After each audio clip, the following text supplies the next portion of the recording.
Time for Clemson Sports Talk with Lawton Swan. Ready, set. Just call me Swanee. Tiger style. Tiger style.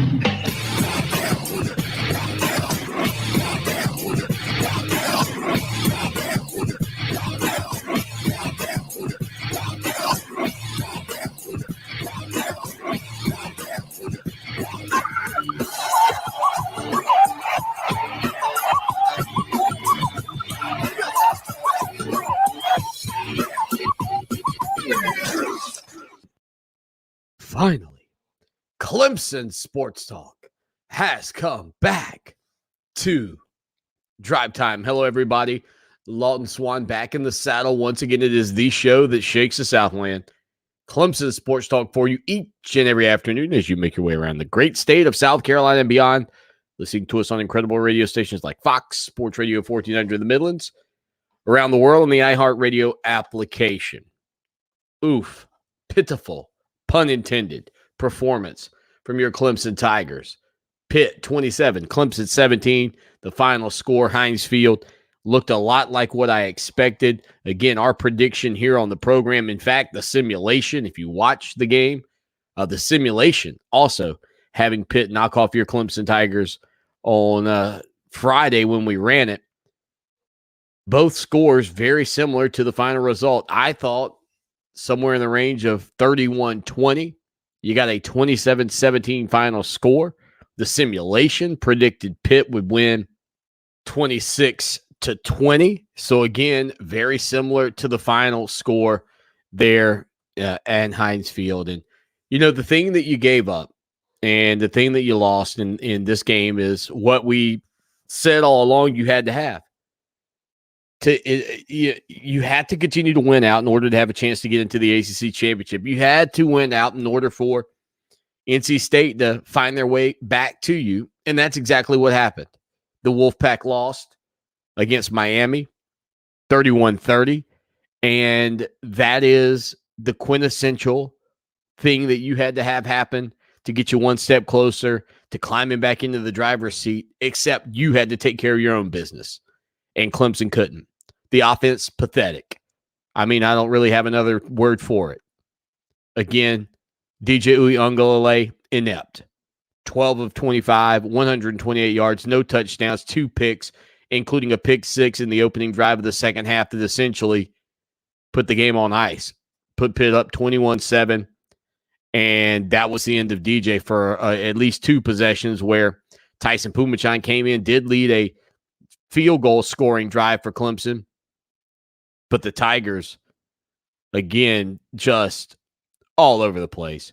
Up 7-0. Will Shipley, who I thought looked good in his return, a couple of big plays that could have gone a long way, sort of stumbled and fell down. 10 carries, 52 yards, no touchdowns for Shipley on the ground.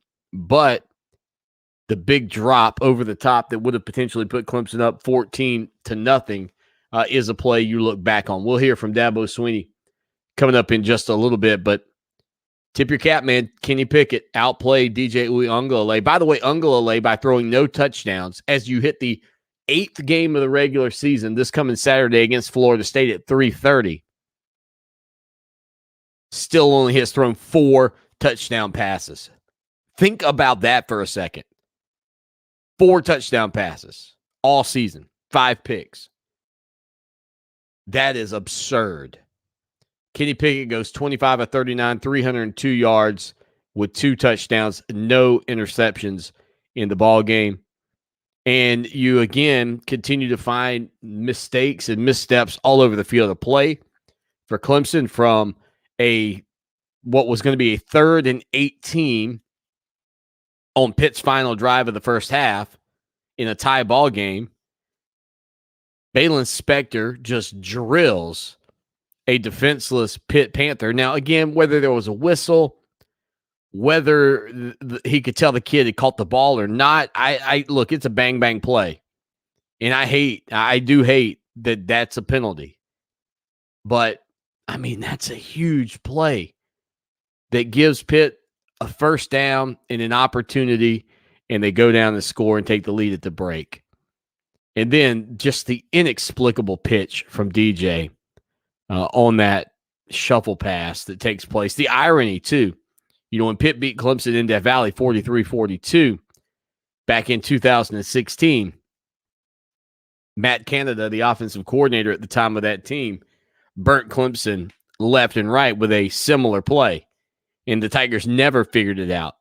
Oh, the irony that when Clemson runs it against Pitt, not only is it figured out, but it's returned for a touchdown and essentially just knocking the wind and the breath out of Clemson.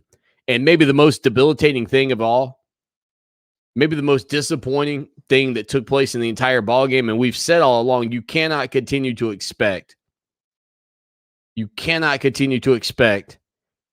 Clemson Tiger defense to just hold up forever. That cannot be the case. But how about this little factoid? The Pitt Panthers got the football with 7 minutes and 56 seconds remaining in the fourth quarter of action in a 10-point ball game and did not give the ball back.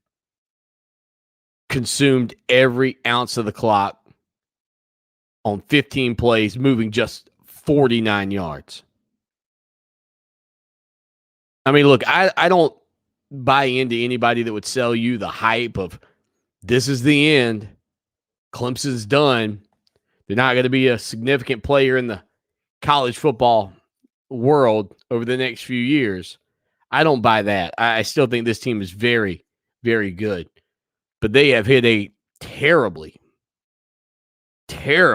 unlucky streak when it comes down to injuries and guys being knocked out. And again, you got to add a couple of more. Matt Bockhorst, it looks like he's done for the year with his situation and most likely his entire Clemson career, I guess, coming to a conclusion with that. Justin Foster also dealing with some back issues that are going to keep him out for what appears to be the remainder of the year. I mean, it's injury on top of injury. It is in the face of adversity like we have not seen at Clemson in a long time. The Tigers 4-3, 3-2. Again, we'll take on Florida State, who is 3-4, 2-2 in the league. Clemson opened up as a 10-point favorite in that ball game, but it is just more of the same. And again, I have said, and I will continue to say, I am not picking Clemson to score more than 28 points. I cannot see them scoring more than 28 points in a game offensively until they actually do it. They've given me no reason to believe that against Power 5 opponents that they can muster more than 28 points.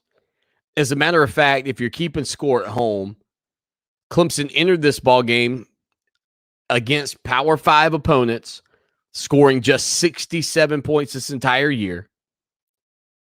Well, you can add 17 to it. That takes you up to a grand total of 84 points this entire year. You are heading into the 8th week.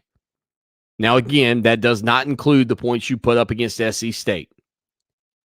But may I remind you that this same Clemson team, and I was talking to a buddy of mine over the weekend, when I gave him that stat, he said, dude, we scored 73 against Georgia Tech a year ago.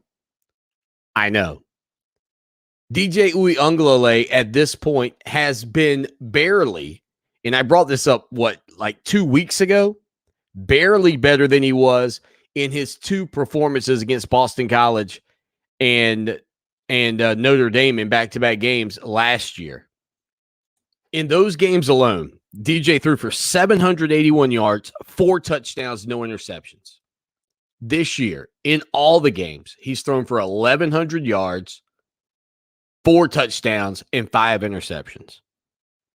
It is the most absurd thing I've ever witnessed, especially for a kid who was a preseason Heisman guy. And look, I want to just say that we know from not necessarily DJ per se, but from his father's Twitter account, that his family is going through some situations right now, including, I guess his parents getting divorced. And that's got to have some weight on this young man. And I would imagine that the poor performances are also beginning to weigh on him increasingly. But I don't know how you fix it. And I just sit here and think every time I see it happening that it's a lot of DJ. And I know there were drops. Braden Galloway with a ridiculous drop in the flats early in the game. Will Shipley's drop. Those things aren't necessarily on DJ. I don't think. Like, I started to think about that too for a minute. And I'm not a former quarterback, so I don't know, and I'm not a former wide receiver. But I do know it's different if you're catching a football off of somebody that throws it with their left hand versus their right hand. And DJ's obviously got a big, strong arm. But I don't see anything in particular that would lead me to believe that the ball is more susceptible to being dropped when it's thrown by DJ, like a weird rotation or too much spin or anything that really, to me, looks like it would be different. But nothing feels comfortable with this offense. Nothing feels comfortable with the way this offense is running right now. How many of you guys listening to the show lived in Johnstone when you were in college? If you did, you remember the chairs in your dorm? You remember those metal chairs? Remember how they felt? Well, little did you know they were a premonition to the Clemson offense. There is nothing comfortable about this offense right now. Not a thing. Again, your number 803-450-0086. We gave people over the weekend an opportunity to get in and chat with us about it. You can also do that now. Leave us a message. We'll play it on the air. Speaking of that front, I got great news for you. I have the delay secured. That means I have the item that I need in my possession. And now we are simply in the final countdown of getting it set up and working appropriately to bring back the live video stream for you here on the program and hopefully adding live phone calls. How cool is that? It's going to be awesome. So make sure you tell your friends and neighbors and your friends' neighbors about the show that shakes the Southland. So Ross Taylor, Clemson SID, put together a comprehensive list to a degree of the injuries that this Clemson group has faced. He called it a, quote, quick overview of the injuries and transfers and this, that, and the other that Clemson's dealt with this year. And I'll give you the rundown of it here because it is substantial. And again, I think with all of the issues that Clemson has faced this year and the way they have played, I don't think that any of that can be necessarily, quote, attributed to what I'm about to read you. I think all of these losses are significant, but I do not believe that these losses should make this Clemson offense as inept as it has looked. And I think that might be a nice word for what you've seen. And you say, well, Swanee, but the injuries have they do have an impact on it. And I agree. But you think about the talent around the country by comparison to Clemson. Like, you think about the talent around this Clemson Tiger offense versus other offenses in America that still manage to be productive. And that's the thing. Again, they're just not productive at all. But here are the notable names and injuries that Clemson's dealt with. Matt Bockhorst, offensive lineman, torn ACL during the Pitt game, out for the year. Andrew Booth was out during the Syracuse game with a hamstring injury. Brian Brzee tore his ACL, defensive tackle, at NC State, is out for the season. DeMonte Capehart, with a knee injury, has been limited in camp and early season. Joseph Charleston had a hamstring injury, left the team in October. Fred Davis, cornerback, has had an ankle injury. He's missed 3 games this year. Tyler Davis was in COVID protocol, missed the Georgia game, tore his bicep versus Georgia Tech, and then missed 3 games. Good to see him back out there, by the way, this past Saturday. Lynn J. Dixon and Mikey Dukes, 2 running backs, left the team in October, hitting the portal. Defensive end Justin Foster had the COVID issues, was going to leave, decided to come back, missed the game because of post-COVID asthma and allergies. separated shoulder at Pitt. Had a lower back issue, out for the rest of the season. Braden Galloway had a concussion, missed the Syracuse game, had a separated shoulder at Pitt. He's likely out for the season. Mario Goodrich, cornerback, was out with a groin injury against Boston College. Malcolm Green, cornerback, had a shoulder injury. He missed 2 games.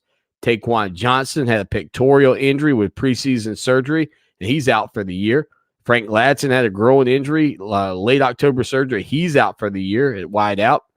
Joseph Ngata had COVID-19 protocol, missed the Pitt game, and I'm assuming most likely will be out for the Florida State game. Offensive lineman Dietrich Pennington had a torn ACL versus SC State. He's out for the year. Will Putnam had a foot issue. He's missed the Boston College game. Hunter Rayburn was in the COVID-19 protocol and missed 2 games. Will Shipley had a lower leg injury at NC State and missed 2 games. James Skalski missed the second half of North Carolina State with an undisclosed injury. Balin Spector had a knee injury and missed the Georgia Tech game. Brandon Spector had post-COVID respiratory issues, has missed all the games this season. Quarterback wide receiver Will Taylor tore his ACL. He's out for the year. Mason Trotter had a hand injury, broken prior to the season, was held out 5 games. Nolan Turner had a hamstring injury during camp, missed 2 games. Jake Venables had a hamstring injury, missed 2 games. E.J. Williams had a hand injury, played through the injury, then a knee injury, and missed the Pitt game. O-line, on the offensive line, John Williams had a knee injury. He's out for the season. Landon Sanders had a shoulder injury. He's out for the season. I mean, look, I don't know if you are keeping score at home, but that's a lot of injuries that this Clemson Tiger team has dealt with this year. A notable number. As a matter of fact, that's 30 players, 30 scholarship players who have dealt with something. Many of them either out for the season or out for multiple games already this year. And again, you're just over the halfway point of the schedule. Now, look, is anybody going to give Clemson any slack? Of course not. You're Clemson. You've been the creme de la creme in college football in the Atlantic Coast Conference for a decade. And you've been one of the legit players. Like, this is honestly, this season is going to be tough. I was thinking about this over the weekend. I don't know, and Gamecocks, you're really going to hate this. I don't remember what it's like to not be a part of the college football playoff. That's how, I don't remember what it was like in 2014 to not be a part of it. And now, as a host of the show that shakes the Southland and a guy that runs the Clemson website, I got to monitor and adjust because I can't remember what it's like to not be playing in a marquee bowl game, to not be talked about at every halftime, to not be discussed as being not only a contender for the national championship, but the possible winner of the national championship. I can't remember that far back. And I know that that's a painful thing for Gamecock fans to recognize. But I have no clue what it's like to not be in the college football playoff because I don't remember 2014. I mean, I remember it. But the thing about that was that at the point of 2014, being in the college football playoff wasn't something that I really had on my radar other than like a pipe dream wish. So even then, it wasn't like when it was happening the first time around, I was experiencing it like somebody that knew what it might be like. And so I didn't experience it. It just happened. Well, this year, I remember what it's been like the past 6 seasons. And to not have that in 2021 is going to be weird. It's going to be weird. All right, we heard from Dabo Swinney last night during his teleconference. I know you haven't heard that yet. Now, if you are a subscriber over on ClemsonSportsTalk.com, perhaps you have, but we've got some Dabo Swinney audio coming up for you here on the show that shakes the Southland as we roll along on a Monday afternoon. Stay with us for more Clemson Sports Talk on Fox Sports Radio, 1400, and on the iHeart Radio app. Clemson Sports Talk rolling along on a Monday again, 27-17, the final score up at Pitt. I thought I was going to give you some of Sweeney's Sunday teleconference, but I decided during the break, I'm going to switch it up, and I didn't give you any post-game from Dabo. We'll also have some post-game coming up from Tony Elliott. So some of that to you here on a Monday afternoon. He was asked about the missed opportunities on the offensive side of the ball, which has been a continuing trend all season. Well, obviously, very disappointing game.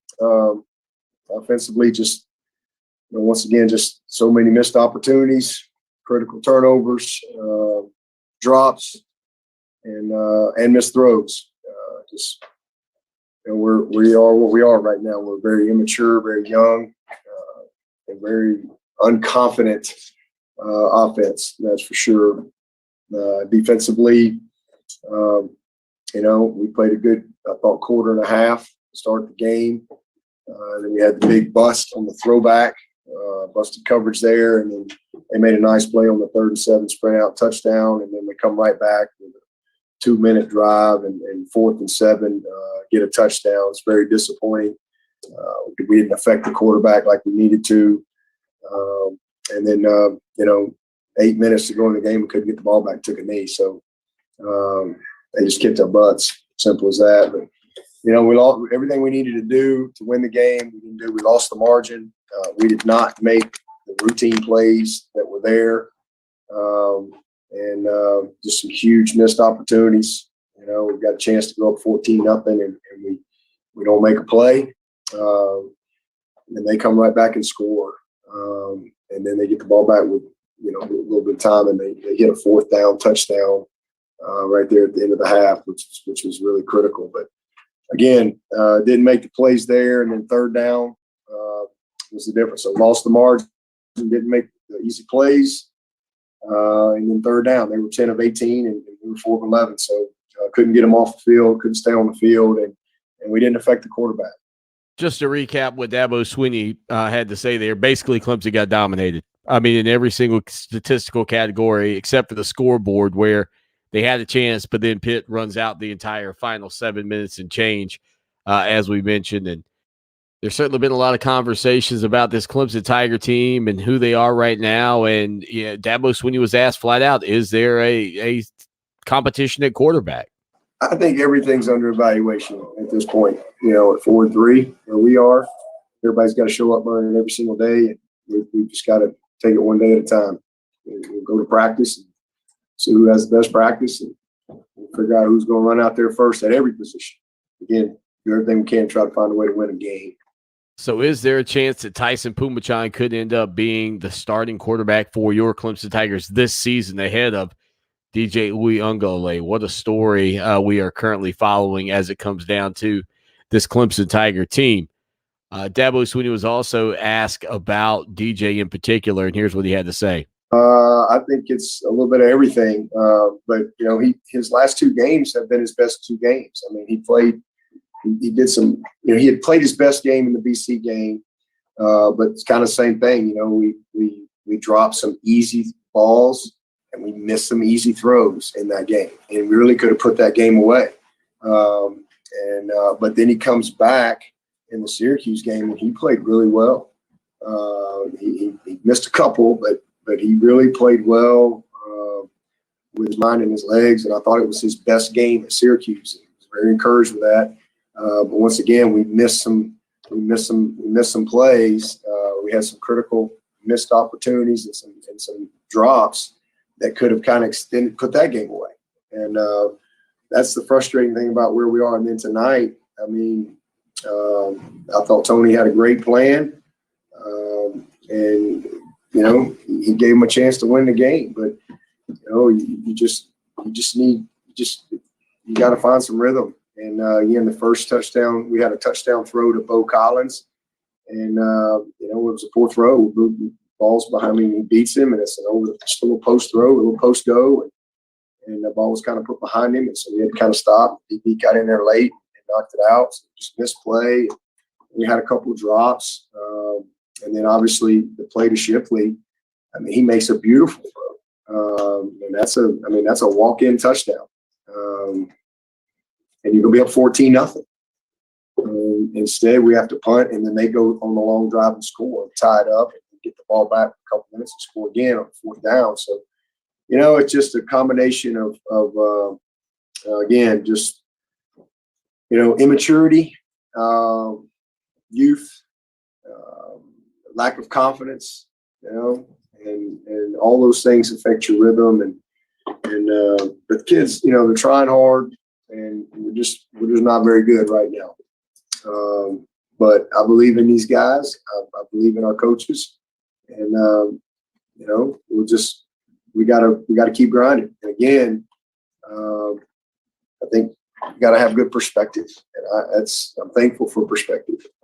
This is a really bad stretch that we're in, really bad stretch. But I do know that every storm runs out of water eventually. And we're kind of in a storm right now. There's no doubt. It's nobody's fault but mine. But in the long run, this will make us better. And I do know that as well. And I know nobody wants to hear that. We're supposed to win every game and all that, and I get it. But we've had a lot of winning around here, and we're in a tough stretch right now. And but it will make us better. It will make us better. We'll grow from it, and we'll look back on this in a few years and see the fruits from this moment that we're in. Some big words there from Dabo Swinney, just digging in, and you could tell it's wearing on him this season, just in the tone of his voice. No doubt about that.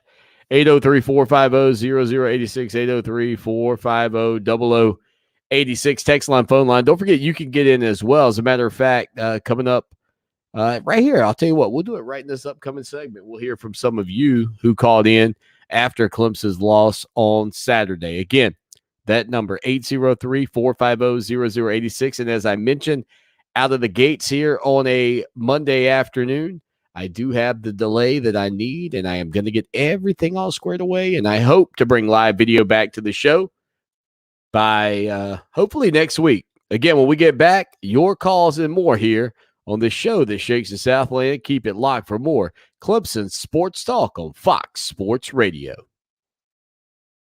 The People Show, Clemson Sports Talk. And again, I mentioned before the break, we might be getting the delay set up at some point this week, crossing my fingers, and also hopefully getting a new computer set up for high definition video. So just trying to take it to the next level, man. And we hope you enjoy what's along the way, and the possibility of taking live phone calls. But we do get those texts, and they come in during the weekend as well, like Bobby from New Jersey listening on Saturday. He said, Swanee, this was before, by the way, Oklahoma came from behind to knock off Kansas. He said, Swanee, if Oklahoma pulls this off against the worst Power 5 program, they'll call it a gritty comeback on the road.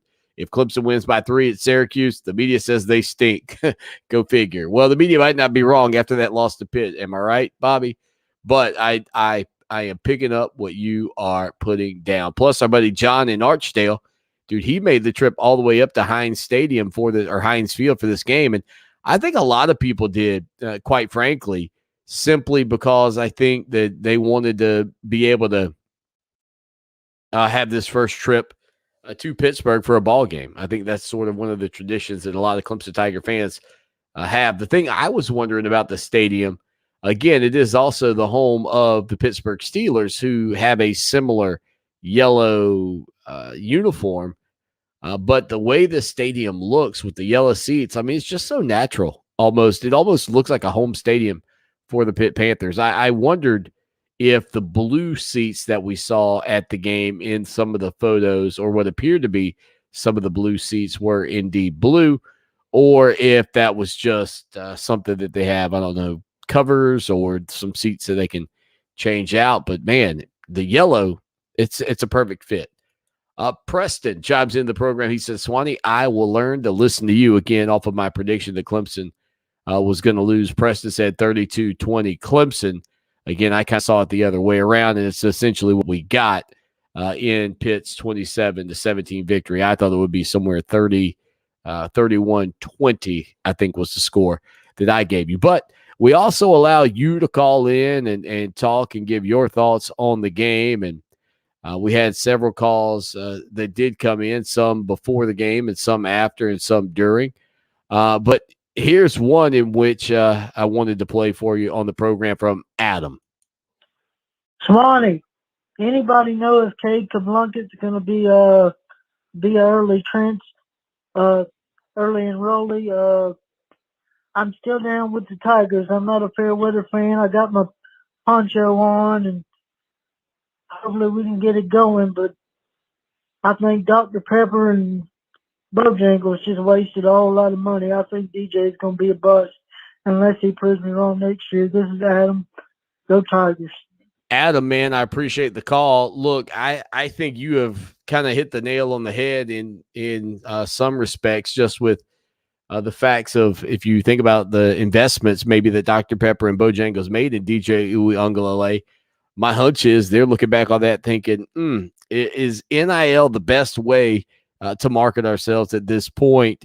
It seems quite risky, and maybe the thing that you'll begin to see is that like Trevor Lawrence to me seemed like a no-brainer for an NIL deal, like a no-brainer. And DJ had not done anything really outside of his performances against Boston College and Notre Dame and being the quarterback at Clemson. So I think what you're going to see now, and the market will correct itself. I think anybody that follows the principles of capitalism and the markets, etc., the market will work itself out. And I think there will be less risky takes on the parts of the folks at Dr. Pepper and other institutions, and they'll go with guys who have a longer trend. And honestly, you don't have that this year in college football. That was one of the offseason conversations we had. I mean, every quarterback, even remember when C.J. Stroud at Ohio State, DJ Uiagalelei at Clemson, Bryce Young at Alabama. Everybody was talking about those three guys, and I kept telling you, man, they're brand new. And I would say to everybody, remember this, go back, catch the tapes, get the podcast. You'll see your boy Swanee said it. I said, look, even Spencer Rattler, who's the most experienced amongst all of these guys, isn't somebody that you can like say is overly experienced and you know a whole lot about. And look what's happened to Spencer Rattler out there. So I think you're going to see I think you'll see a drop off after this season to a degree, because I think that some of these guys have been less than stellar given these packages that they received. 803-450-0086. Now, late Friday, we did not get this one in, but I wanted to here as Tim gave us a call while he was listening to the show that shakes the Southland. Tim, what's going on? Just heard from Tom and Bowden a while ago talking about Clemson football, and the other Tom, Clemson Tom, calling great stuff they had talked about and everything. And I just want to congratulate the Clemson defense all year long. Just played real stout, real solid. We have great defense and special teams, and kicking game's been solid, man. And just I think sooner or later this offense is going to click. I know we can do it. We're the Clemson Tigers. Like that song, "I the Tiger" by Survivor. I love that song, man. Great to be on your show, Lawton. You do a great job, man, talking about Clemson football. I was wondering about their recruiting, if you heard anything about Clemson football recruiting. You know, last time I heard they was around 20th or something. That was several months ago. Anyway, thanks for everything you do. Go Tigers, and God bless you all. Thank you. Bye. Appreciate the call, Tim. And yeah, I took out some of the stuff you had talked about with Pitt, certainly with that one in the rear view, but I don't think anything else has changed. This Clemson team, while it has struggled, while we it's trying to figure it out, is incredibly difficult for us all. I do agree. I think that if this thing finally gets rolling at some point, they'll have the talent to be one of the best teams offensively in the country, but it just has not come together for whatever reason. And certainly injuries have mounted. That is a problem we talked about earlier as well, but it's just not clicking. It's the strangest thing that I've ever seen. I mean, it is a strange situation. 803-450-0086. And again, Clemson with Florida State coming in to the arena. This is a Florida State team that Clemson didn't face last year. And I think everybody thought, oh, man, the Tigers will go in there and try to wallop Florida State this season because of the situation that took place last year. But I don't know.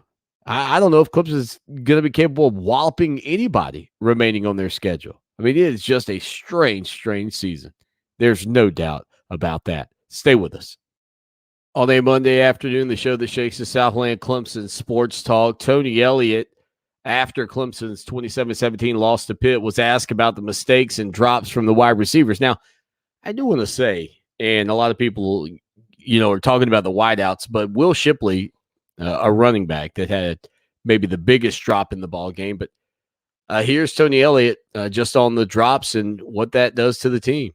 Right, you just gotta, go back to work every single day. Obviously, point out if there's any glaring, fundamental issues. You got to coach them hard, challenge them, but at the same time help them to build their confidence. And that's the most frustrating thing is, the guys are putting together good weeks of practice, and it's just losing. Something's getting lost in transition to the game. But we got to own it. Everybody's got to look at themselves in the mirror, myself included, coaches included, everybody.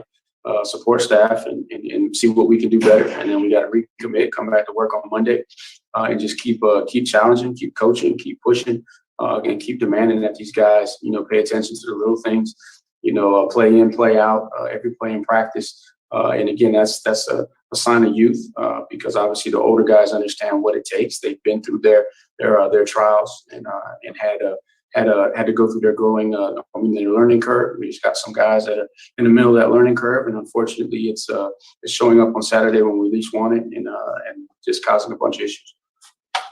Tony Elliott again talking about Clemson's issues. He was asked about the 3 consecutive passing plays after Pitt tied the game at 7-7, which of course would allow Pitt to have enough time to go down the score and take a 14-7 lead to the break. So if I recall correctly, and again, this may be something I could clean up again on Monday. I definitely don't want to misspeak, but I believe I called a first down pass, and then there might have been an RPO on second down, and then it got us into third down, and obviously the third down situation, trying to throw the ball to get the third down. And I'll be able to answer that question better. I mean, there's so many things I can't, in particular, specifically without the information in front of me, I'll tell you. But I do believe I remember starting with a pass. I think it was maybe an RPO on second down, but it could have been, 3 straight passes. Tony Elliott was also asked about the quarterback situation and making the change to go from DJ Uiagalelei to Tyson Pumachan. Just looking for a spark.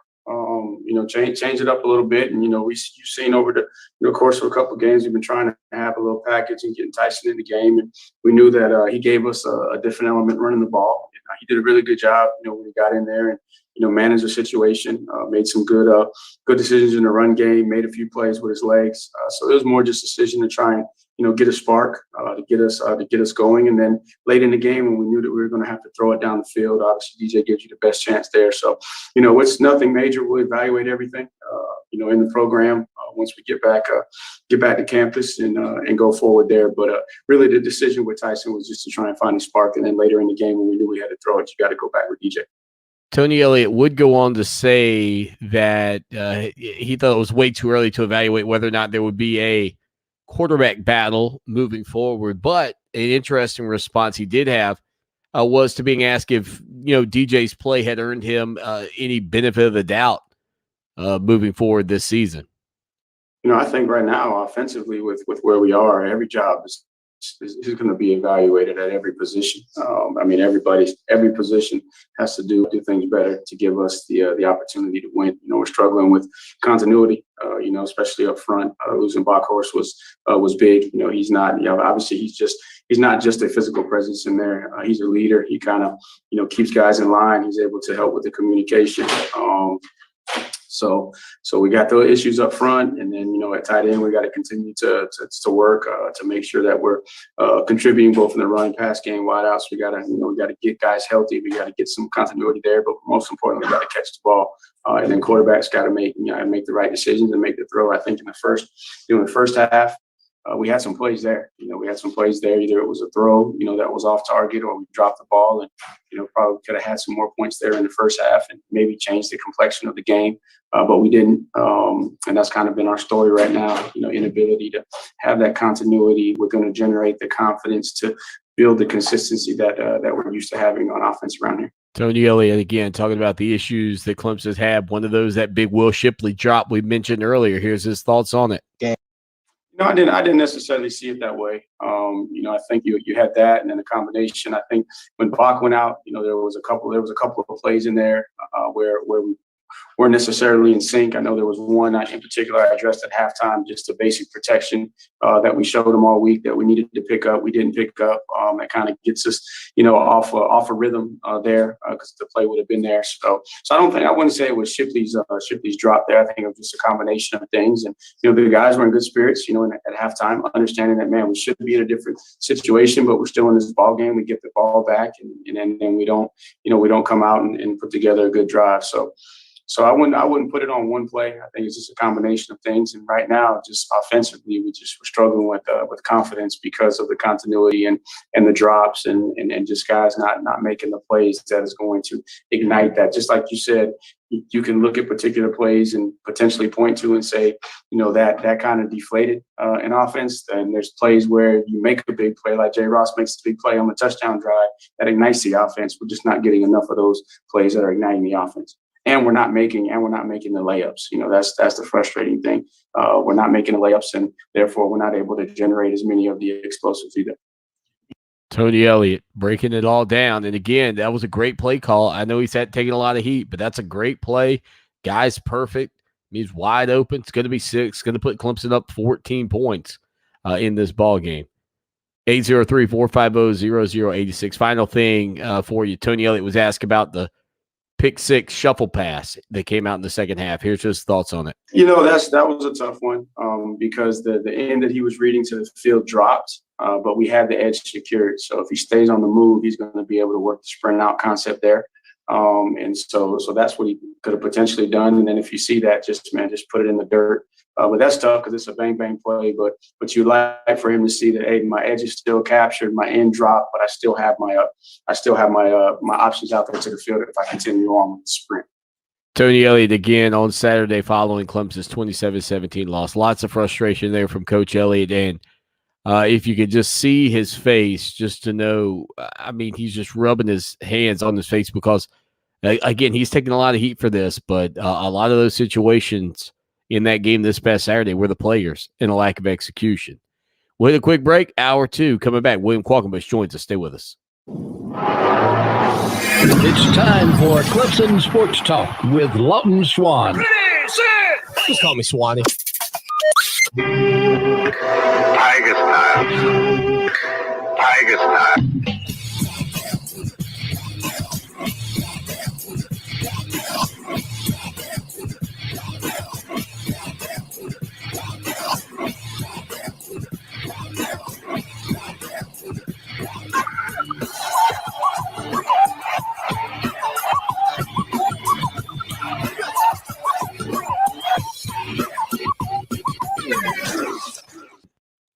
It is hour number 2.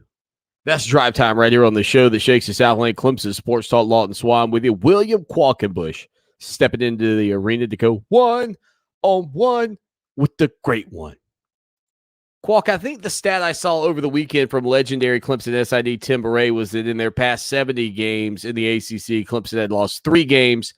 Now in their past 7 games, they have lost 3 games. What's your initial reaction to what you saw on Saturday night at Pitt? A lot of nonsense is the best way of putting it. And I would say that is pretty well across the board. I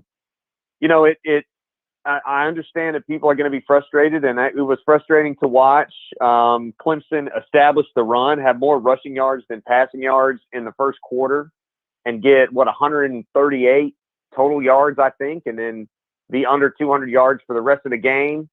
In a big spot in a 7-7 game in the second quarter. I understand that DJ has some opportunities to read some things, but you threw it 3 times, you threw it incomplete 3 times, and you punted the ball and put the defense out in the field like 26 seconds later, I think it was. You can't do that. Yeah. DJ was inaccurate. And then, I have often said, and we may get into DJ a little bit later, but I'll just say it like this at the front end here. I think that was the right opportunity to give somebody else a chance. I have often said that the guy who plays, you have to play. Like I was talking to some family members this weekend that were asking, why did it take so long? I said, well, it took so long to replace DJ because you can't just bench DJ and then play NA. You have to actually play somebody. You have to have somebody to put out there at quarterback. You can't just put nobody out there. So you have to have an alternative. They felt like they didn't have an alternative. In reality, DJ made that point null and void with his recklessness with the football in the middle part of the ball game. And so, that was frustrating. And then I think to some extent in Dabo Swinney's postgame comments, Swanee, he was really incensed at the defense after the offense's maybe their best drive of the day. I don't know. They had a lot of sense of urgency down 17. DJ came in. He looked like a different player after being benched. His body language was a little bit better. It was more like, honestly, his body language was never better than when he was on the bench, cheering for his teammates. But then he got back out there, looked a little bit looser, was able to let it rip a little bit, had some nice runs. They ended up scoring and then never got the ball back. But that's probably a reflection of injuries, attrition, frustration, and then fatigue setting in on a defense that's had to, carry this lifeless corpse of an offense on its shoulders for 7 games now. The frustration is real. It's palpable. And Dabo Swinney, he struck a different tone in his postgame comments, Swanee. We were on the fifth quarter show, and we get a little sneak peek of what Dabo's feeling before the media does. And he apologized straight up, and he's not done that. He said that it's his responsibility to fix it. He hadn't said that because he's been operating with the premise, I believe, that this offense would eventually figure it out. And whether there's some switch that they flipped or some trigger that they pulled or something they saw in practice this week or in this matchup that made them think, all right, this is it. If this doesn't work, nothing will. If there's something else going on with Dabo behind the scenes in terms of his ability to relate to the staff and the team, if there's something he saw in the game this weekend, maybe it just hit him for the first time, but it feels like he's resigned to this is who we are. A lot of Clemson fans are there. I've been there for about 3 games. A lot of Clemson fans have been there for longer than that. It may have been since the Georgia game, Swanee. I don't know what your timeline was in the Right. the stages of grief here for the Clemson offense, but it feels like Dabo Swinney just reached the acceptance phase, and that is a different thing because you felt like he was at least communicating, whether people believed him or not, it's a different story, but he was at least communicating that, hey, this is going to get better. We're going to fix it. It's just one play here and one play there. He's not saying any one play here, one play there. We're this close, all that stuff. He wasn't saying any of that after the game. That he seemed resigned to the fact that this offense just isn't very good and it's not getting better. I really believe this, and it's strange to say, but I kind of been after this whole year. Like if you just can kind of get one, you'd be good, right? You just feel like it just like a shooter, man. Just get a little streak going. If Will Shipley catches that one football and takes it in the end zone, and Clemson goes up 14-0 with 7 minutes and some change remaining, I guess, or so at that point in the ball game, think about how different that game would feel at that moment. Instead, what happened was it felt exactly the way every other game has felt for Clemson. And all of a sudden, you kind of were resigning yourself to, oh boy, here we go again. I mean, that's the crazy part of it, right? Because it's not as if Will Shipley was sort of open or a little open. Qualk, he's Swanee and Qualk can haul that in and take it to the big house. And you know what? Tony Elliott's gotten a lot of grief. I think some of the criticism has been misplaced, to be honest with you, at least regarding his role as a play caller. I think there's a lot of blame to go around from a coaching and personnel standpoint on offense about what the heck is going on here. But I think Tony Elliott's play calling in games, while it's not been perfect, has been far from the most egregious issue with this group. He schemed Will Shipley open. He was scheming guys open yesterday. I didn't really have much of a problem with the play call. Again, I thought that throwing it 3 times in a 7-7 game when you've been establishing the run and being patient and kind of wearing out Pittsburgh's defense was not a great look. But the Shipley play, it's like I was telling somebody yesterday, it's like a shooter. Like if I'm trying to get going, I'm 1 for 10 from 3, and the coach says, all right, we're going to get him going. We're going to get him off a double screen for a wide open 3 at the top of the key. He can do that, and that's great, but I still have to miss the shot. I still have to make the shot. Like I'm responsible for getting myself out of a funk. Ultimately, coaches can put players in position to get out of a funk, but it's the player's responsibility to do what's necessary. Coach's responsibility maybe to prepare them best they can, but it's the player's responsibility to make that play.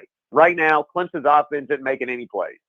You got a Joe, like first quarter games, Clemson's offense is making some plays. Think about the NC State. This is eerily similar to the NC State game in that regard. You had the one really good drive, the Joe long catch. Obviously, you had the interception, but you came right back. You were able to move the ball some more. Clemson's offense looked like Pitt was on its heels a little bit defensively. They were dealing well with Pitt's physicality on the perimeter. That was all good. And then all the other plays for the remainder of the game until it was really out of reach, a 17-point lead with 5 minutes left or 8 minutes left, whatever it was. Those plays went by the wayside for one reason or another. And then you had the added effect of, multiple just bonehead play. The Baylon Spector 15-yard penalty was just, Baylon Spector's been in Clemson for 100 years. He's never done anything like that. I don't have any idea what would possess you. I know that you were screened off, but that's what I thought it was. Guy's not going in. That's what I thought was he couldn't see. And I wish in sports there was some discretion for officials. I really do. That drives me insane. But look, I get you, and I understand, and I agree. I think there should be some discretion. With that said, the guy dropped the ball and was limp. Like he could have got really hurt right there. Yeah, he could have. Play. Like I can't believe that was the first time in Baylon Spector's career that he tried to make a tackle where he was screened off. He's never leveled a guy like that. I feel like in a lot of ways the defense, because the offense is not helping at all, the defense is out there trying to do everybody's job. And I think on the defense even, guys are trying to do each other's jobs. There is a lack of trust that is earned when everybody feels like they are going to, the guy to their right or left is going to do their job. It's a Ray Lewis quote that says that the importance of camp is that I can trust that the guy on my right and the guy on my left can do their job so I can do mine, right? And so that they can trust me. There has been significant trust for a number of years at Clemson between the three units, even when, they're not up to par, all three of them, that offense, defense, and special teams are going to combine and win games, right? And sometimes the offense ain't going to play great, and sometimes the defense ain't going to play great, and sometimes special teams ain't going to be great, but the other two units are going to pick them up. Right now, the offense ain't picking up anybody. So the defense has to carry all of it. And there's no trust. There's no trust in complementary football. There's only so much trust in playing a field position game when Pittsburgh takes a 14-7 lead, and then the offense gives them 7 points, and it's 21-7. And now all of a sudden, you've got a backup quarterback in the game. You're down 14. Your defense is probably physically worn down. They're probably emotionally and spiritually and, collectively just gassed from the season. And you've got a lot of backups playing because of injuries and attrition and things like that. So there's a lot going on here, man. And I would say the offense's inability to make very simple plays is more than play calling, more than anything else, is keeping the entire team from settling down. And every time the offense misses a play, it puts more pressure on the defense, which means the defense is overplaying, over-pursuing, over-correcting, over-analyzing, and they're trying to do each other's jobs. And when the defense is getting gas, when the defense is giving up third downs the way they were, that is a lot of times the culprit. And so that's the mental trickle down that we're seeing right now in this program. He's on Twitter at Qualt Talk. And again, you can hear him each and every afternoon from 12 until 3 o'clock out of bounds with Qualk and Kelly. They do a tremendous job with their program. And there's so much that you said there, Qualt, that's so accurate. And I think that's why it's so frustrating, right? Like if you could pin it down to one thing, then you could fix it. I mean, that is the problem. This is I don't know if you're familiar with the old Rube Goldberg machine by any means, but it's like a defective Rube Goldberg machine at this point for those nerds out there hanging out with us. We got so many places to fix, we don't even know where to start. First of all, big fan of the Rube Goldberg machine. What is that show on PBS I used to watch when I was a kid coming over to school, Zoom or whatever? Love that show. They did Rube Goldberg machines all the time. This offense is a Rube Goldberg machine where, like, you build all the pieces and they don't fit together and you just stick them side by side and hope that they magically morph together. And then you set up the whole thing, and, like, when you drop the ball in the opening shoot, it just falls on the floor. Nothing happens. They're like a mile away from the start. Like, that's what this offense feels like. And here's what I'll say. I think it is totally fine to suggest that that there's been underperformance at some key positions. That's the issue here. that the emergent. I mean, I'm guilty of saying in the preseason, if Justin Ross starts against Georgia, it's a wrap. Clemson wins. I expected Justin Ross to be a whole lot better. I think the coaches probably did too. They probably thought, you know what, we might have issues at wide receiver, but if we get Justin Ross back, it's all going to be fixed because he's an older guy. He's got experience. He's the guy they're going to look to. Right now, Ross looks like a shell of himself, and it feels like because there's nobody to look to that says, you know what, I got this. Throw me the ball on 3rd and 10. I'm going to make that play, or I'm going to draw a flag. I'm making this play. You put it in my zip code, I'm coming down with it. There's nobody telling that to DJ. DJ's not putting it in the area code anyway. There's no running back that's like, give me the ball. I want it. In the past, Clemson has had a plethora of those guys. So you went from a program filled with what I would call alpha males, right? And I'm talking at the receiver position from DeAndre Hopkins. Yeah, Hopkins. Yeah, sure. Yeah. I mean, you're talking about Hopkins. You're talking about Peake and Humphreys. You're talking about even guys like Martavis Bryant. Mike Williams. You're talking about Mike Williams, Sammy Watkins, like Hunter Renfro. Even back to like Dwayne Allen at tight end. Jordan Leggett. You've got guys everywhere that are like, throw me the ball on 3rd down. I'm going to make that play. And they made them 9 times out of 10. There's not a single alpha male in this receiving core that's going to do that. And I don't think right now, what's showing, you don't have an alpha male at quarterback because you've also had quarterbacks dating back to Taj Boyd where you had alpha males going, I'm about to make this play. We're going to drive. We're going to score. Remember Deshaun Watson national championship game. Hey, it's okay. We're going to get the ball and score. That's what he said in the huddle. Everybody believed him. Why? Because he's done it 100 times. Right Let's now, go be legendary, offense, right? Let's go be legendary. That's exactly the quote. And right now, when every play on the offense looks around, they see a bunch of deers in the headlights. They see a bunch of guys scared. And Tony Elliott said yesterday, we got a bunch of guys looking around looking for somebody else to make the play. I'm going to go ahead and tell you right now, if somebody doesn't step up and do that, there's going to be a lot of guys riding the pine next year because I guarantee you after this offseason coming up, and I know we're skipping ahead a little bit, they're going to find some alphas. Whether they recruit some or whether they develop some, they're not coming in with a bunch of betas. They're not coming in with a bunch of guys taking backseat and trying to just ride along, okay? Because this has been miserable for the fans and for us as media members. Can you imagine how miserable it is for the coaches to watch the film every week? To me, it's going to be 5 games of this, and then all of this gets radically fixed because there's really no other option.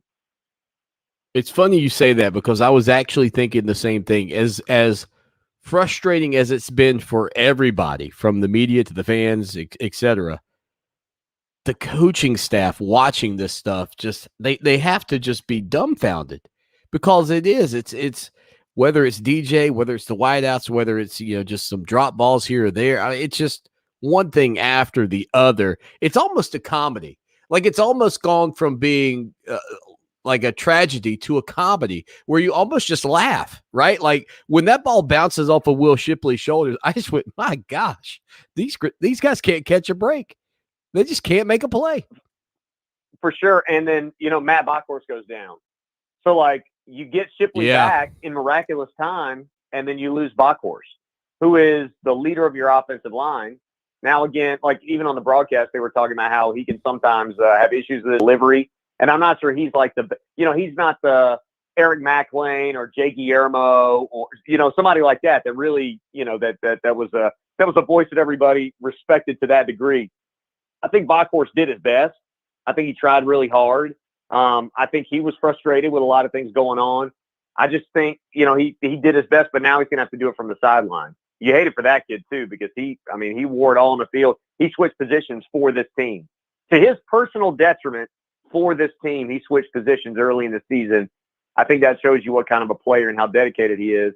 And then, you got 14 guys with season-ending injuries. Now 17 guys out for the year with Justin Foster out now and Galloway out. And the list goes on and on. So again, it's everything. It's literally everything. When somebody asks you, what's going on with Clemson football, you say, let's go get coffee. Do you have 3 hours? Because that's how long it takes to tell the story of what's going on. I'm serious. I know. I am kind of joking, but like there's going to be follow-up questions too, because you kind of have to list everything. And I think for the first time, this staff has realized, we can't just keep waiting for the fix next week. We just have to accept that this is who we are and try to wring the best out of this group. Qualk, let's peek behind the curtain a little bit for the listener, because I know you just mentioned, you said on the call, I assume, because I heard you on the halftime show, given all the details and info, you are at WCCP studios during the games, yes? That is correct. Yeah. Okay. And so do you have a TV that's in sync with the radio so that are watching it that way? How are you watching these games on Saturdays when when Clemson's traveling?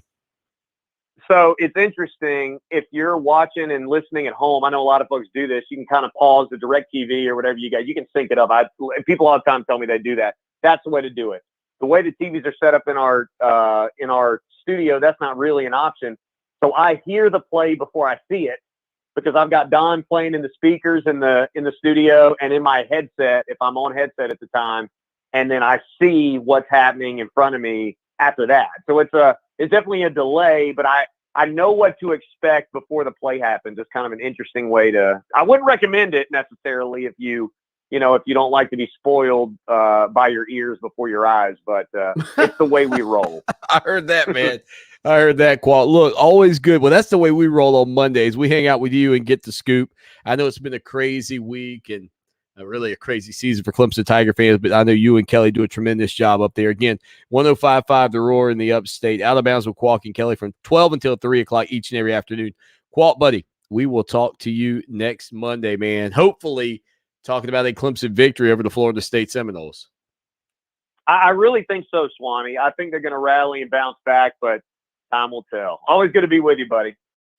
Again, follow Qualk on Twitter at Qualk Talk. All right, so lots to digest there. Not a lot good, that's for sure. We'll continue the conversation rolling here on a Monday afternoon as we try to figure out what in the world is going on with your Clemson Tigers. I mean, it's almost, what's the old phrase? If the left hand don't hit you, the right hand will. That's the way I feel with this Clemson Tiger team.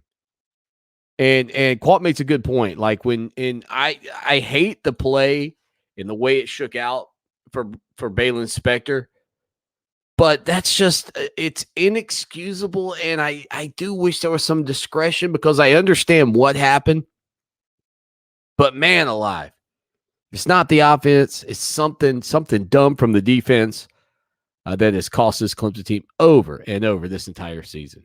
With a quick break, stay with us for more of the show that shakes the Southland. Rolling along on a Monday afternoon, the show that shakes the Southland, Clemson Sports Talk, Lawton Swan with you. Man, what a weekend. I know for Tiger fans, it's been painful, and you've had an incredible streak.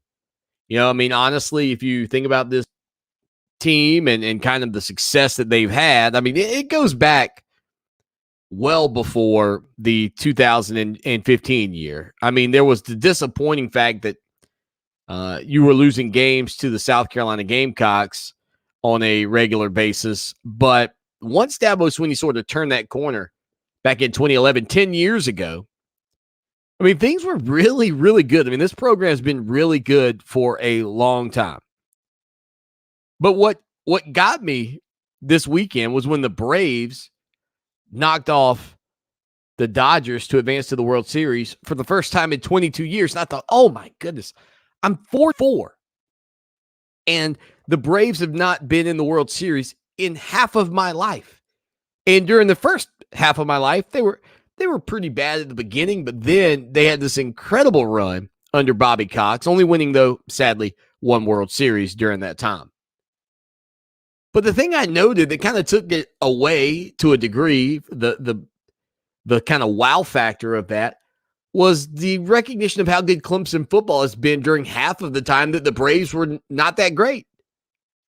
Like, Clemson football, for a lot of you, has covered half of the time that the Braves just weren't really all that good and weren't certainly making a ton of waves in the postseason and definitely not making it into the World Series, right? So at least in this year where Clemson is down, all the Braves faithful can chop on as they will take on the Houston Astros in the World Series. That begins tomorrow. The World Series will tip off or kick off or whatever you say. Do you say the World Series will first pitch at 8:09 tomorrow on Fox as Atlanta and Houston face off again for all the marbles. And, these two teams many, many years ago were in the old, NL West, I think, back in like 1980, somewhere in there. You'd had Houston, Los Angeles, Cincinnati, Atlanta, San Francisco, and San Diego. So these are both old NL West teams from when your boy Swanee was growing up. And I don't remember when they did switch the league around or when those teams separated not just divisions they were in, but what league they were in. I guess Houston, made a move to the American League. Man, let's see. What season would that have been? 2013, it looks like, was when they made that move. So up until then, I mean, let's see. They were in the National Central Division from 94 to 2012. So I guess the last time they would have technically been with the Braves would have been back in 1993 during that time. So, again, these teams are both from the old NL West and facing off for all the marbles, and the Braves have been so exciting to watch. I mean, and you guys know this. I'm not a huge baseball fan. I don't get into it. You know my rules. I have two teams, one in the AL, one in the NL. I am a Boston Red Sox fan in the AL, and in the NL, I am an Atlanta Braves fan. I don't follow either during the regular season. In fact, several years ago, I prided myself on not watching a single pitch of Major League Baseball during the regular season just to see if I could do it, not catch it anywhere, not catch it on television in anybody's house, just stay away from it. Maybe you see a highlight, but you don't actually watch it live. And I achieved that goal. But this year, as I have mentioned, with the Braves playing as well as they were playing in the postseason, and certainly with what the Red Sox were doing as well in their series against Houston, I had the second television set up every night so that I could watch or do what I wanted to do and then kind of keep my eyeballs on baseball.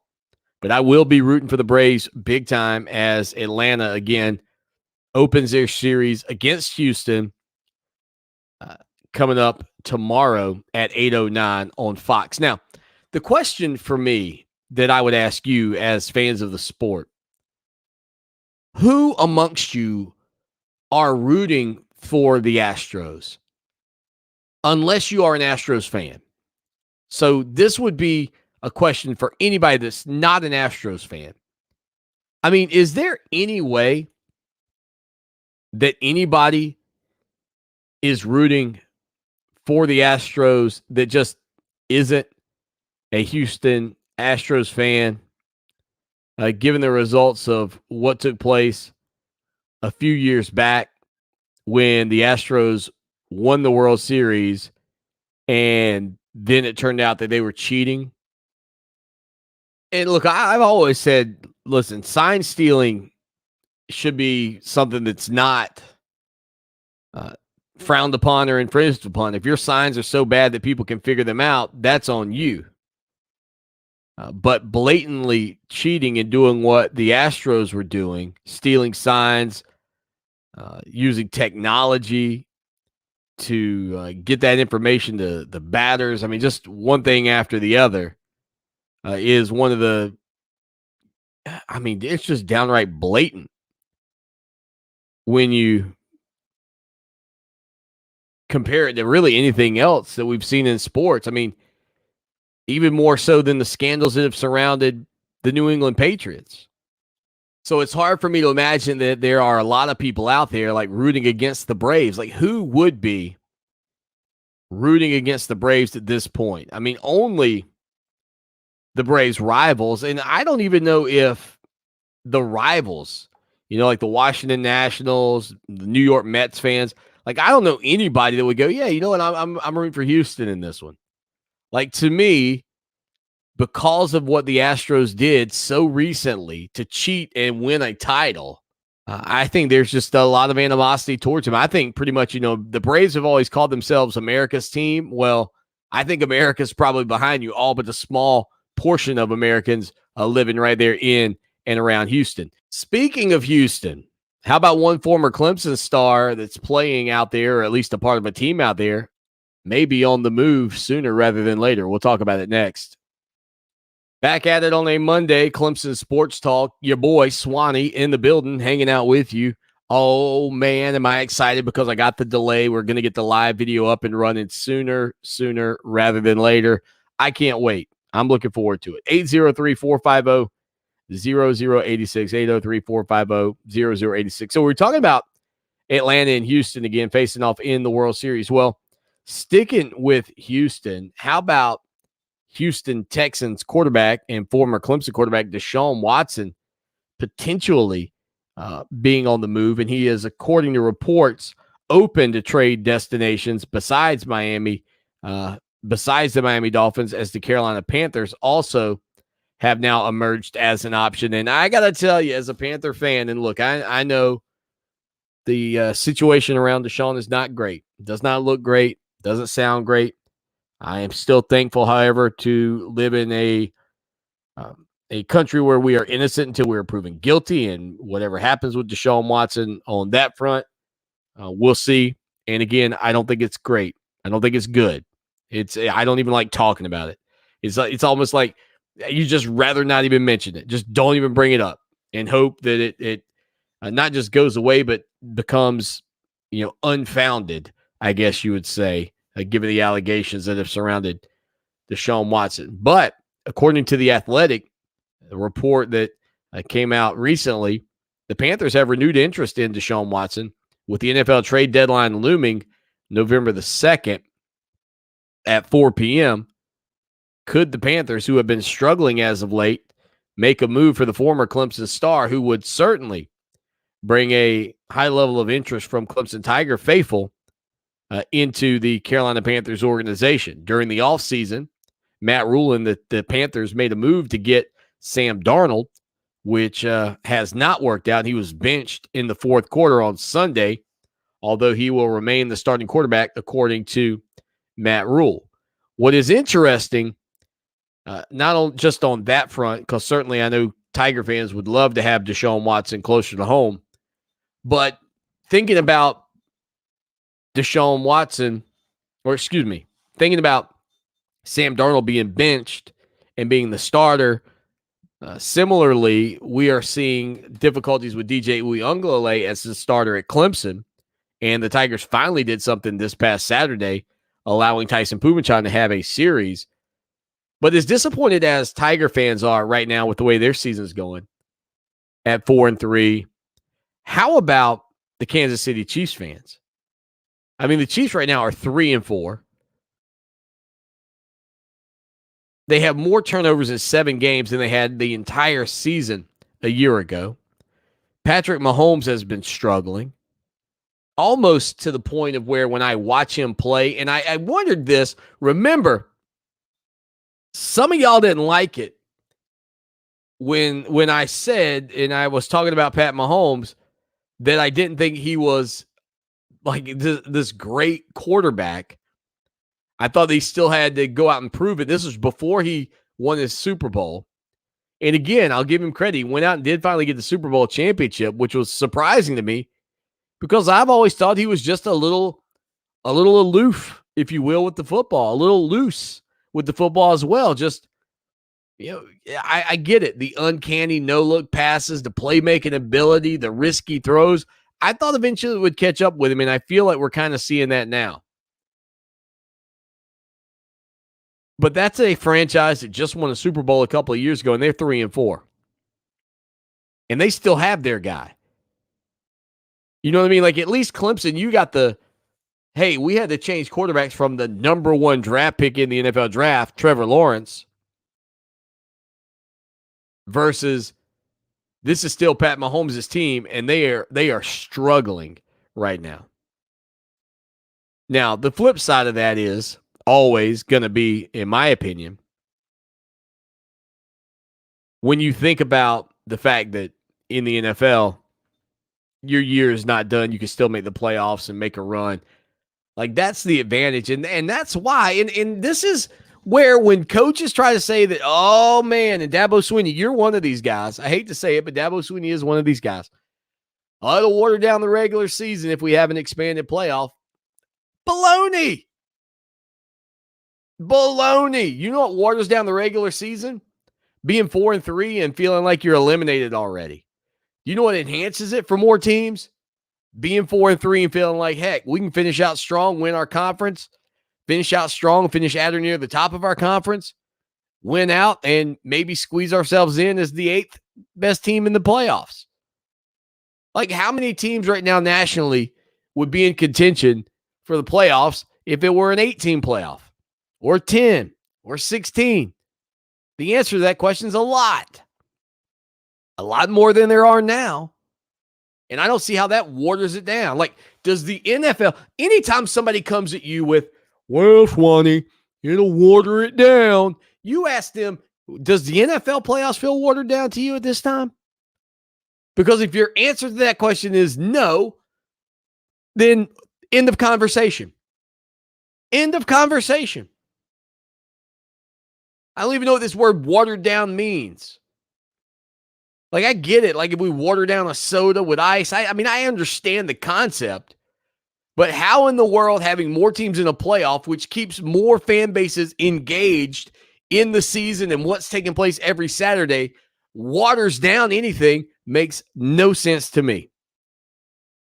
Yeah, but what if the 8th seed wins the playoff?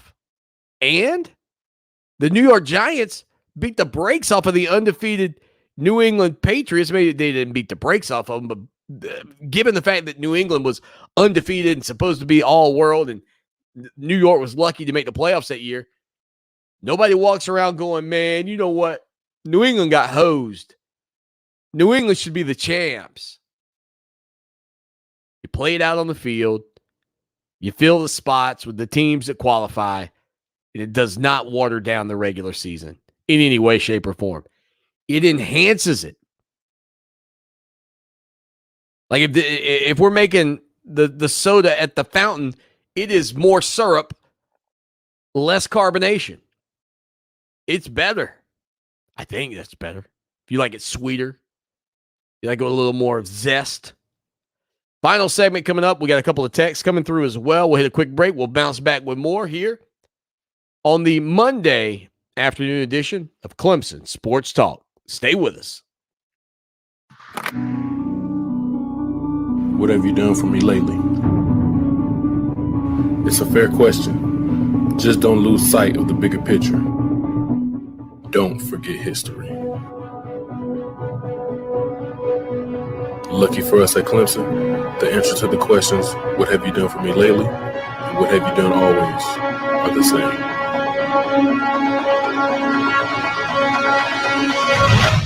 We win.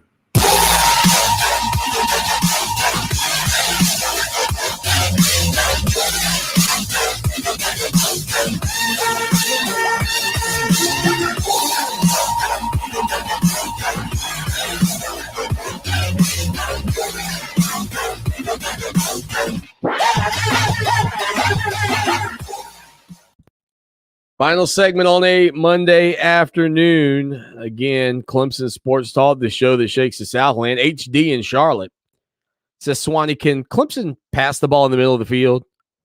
All of our passing routes are on the sidelines, which require precision, accuracy. Time and time again, these are the types of plays that are called on 3rd and long. They're very difficult to execute. You know, I think there is certainly there is something there with this question that HD in Charlotte is asking. And I can't put my finger on it. Like, this team, in fairness to the coaching staff, does not make the routine plays, does not make the layups. And I've never had to stand in a pocket and throw a football over the middle of the field. But to me, as challenging as the throws to the outside are, and DJ certainly missed on several. One of them, Bo Collins had to twist all the way around again. Boy, I'll hear it from the DJ lovers. They'll say, "Oh, Swanee, you're beating him up over nothing. That was a perfect pass, perfectly placed," other than the fact his wide receiver had to act like a pretzel. Maybe about the only person that could catch some of these passes that DJ's thrown is the Elastic Man. But I don't think it's all DJ. But I do wonder if the lack, and I hadn't gone back through and charted it or anything, but I kind of feel the same way watching it. Like there's just not a lot of throws over the middle, not a lot of slants, not a lot of crossing routes. I mean, there's just, I wonder if he's just threatened by the middle of the field, concerned about linebackers. I don't know. Honestly, it's just a lot. It's been a lot this entire season. And not a lot like emotionally. There's just been a lot to try to figure out. Like you can't watch a Clemson football game and go, "Yep, that feels normal.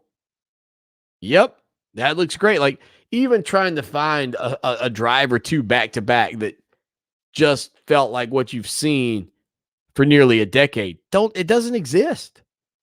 Mac listening to the program, he says, "Swanee, change has gotta come."